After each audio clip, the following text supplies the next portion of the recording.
alegría poder tener un nuevo momento con Dios, tener esa nueva oportunidad de alabarlo, de agradarlo, de bendecirlo y de llenarnos de Él.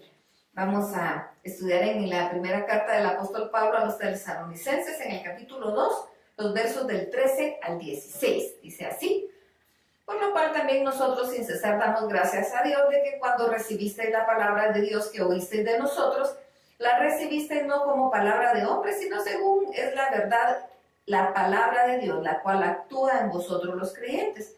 Porque vosotros, hermanos, vinisteis a ser imitadores de las iglesias de Dios en Cristo Jesús que está en Judea, pues habéis padecido los de vuestra propia nación las mismas cosas que ellas padecieron de los judíos, los cuales mataron al Señor Jesús y a sus propios profetas, y a nosotros nos expulsaron y no agradan a Dios y se oponen a los hombres, impidiéndonos hablar a los gentiles para que éstos se salven.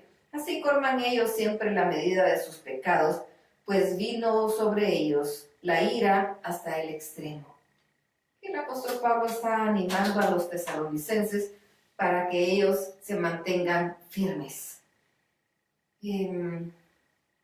Dice: vosotros vinisteis a ser imitadores de las iglesias de Dios. Y también dice: la recibisteis no como palabra de hombre, sino según es en verdad la palabra de Dios, la cual actúa en los creyentes. Cuando nosotros hablamos de la palabra de Dios, no es palabra humana, es palabra de Dios. Ahora tenemos que tener cuidado cuando hay tergiversación de la palabra de Dios, que se usa un texto sacado totalmente de su contexto para poder decir lo que venga en gana a quien está hablando. Eso no viene de Dios. Pero aquí nos está diciendo, los tesalonicenses recibieron la palabra venida de Dios, porque la palabra que viene de Dios es con poder.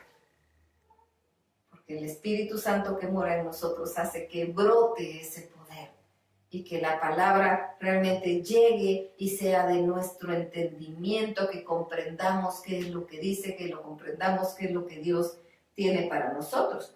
Y Él dice, como ustedes están siguiendo este camino, ustedes mismos ven el sufrimiento que han tenido, la persecución que hay, y si pues los judíos mataron al mismo Jesucristo y a sus profetas, ¿cómo no lo harán también con ustedes? De repente vienen situaciones difíciles, de repente pasamos por angustia, por persecución, por la palabra. No nos aflijamos. Dios está con nosotros. Él nos cuida, Él nos quiere, Él nos ama, nos protege, y es su nombre. Trabajamos por Él y para Él. Y no va a pasar nada a nosotros que Dios no lo permita. Si algo viene a nosotros es porque Dios así lo permite. Recordemos que la palabra nos dice que los que adoran a Satanás pueden matar el cuerpo, pero no el alma.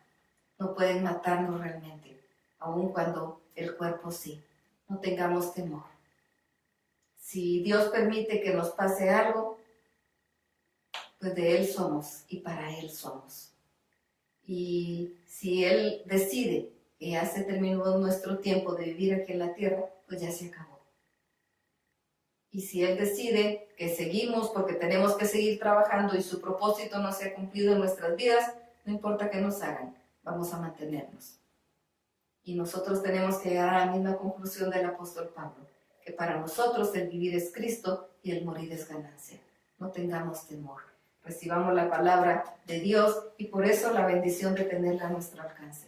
Que todos podemos tener, ya sea un libro físico o virtualmente en internet o en nuestros teléfonos celulares, podemos tener y descargar la Biblia y leerla directamente de la fuente.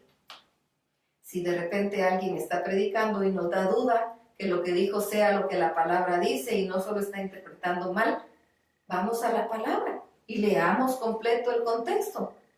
Y Dios nos habla a través de su palabra. Y si lo que recibimos es que lo que la persona dijo no está bien, solo no le hagamos caso. Tampoco nos pongamos a pelear, solo no lo obedezcamos y obedezcamos la palabra, porque es de Dios. Y seamos luz, peleemos por la palabra, regresemos a la palabra. La palabra es nuestra base fundamental para que estemos firmes. Y la otra base es la oración. Por eso el momento con Dios consta de las dos partes, el estudio de la palabra y también la oración. Necesitamos orar, necesitamos acercarnos a Dios, necesitamos llenarnos de Él, necesitamos platicar con Él y ser revestidos de su poder. Así que vamos y completemos este momento con Dios. Primero pidamos perdón por nuestros pecados, entreguémoselos al Señor, entreguémosle nuestra voluntad, nuestra vida, pongámonos en sus manos, digámosle que estamos listos, prestos y dispuestos para lo que Él mande.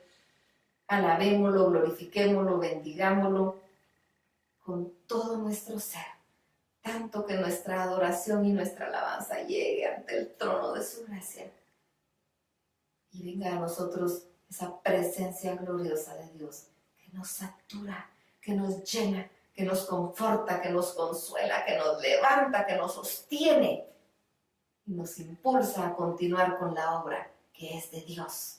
Vamos, hermanos, y tengamos un precioso momento con Dios. Que el Señor los bendiga.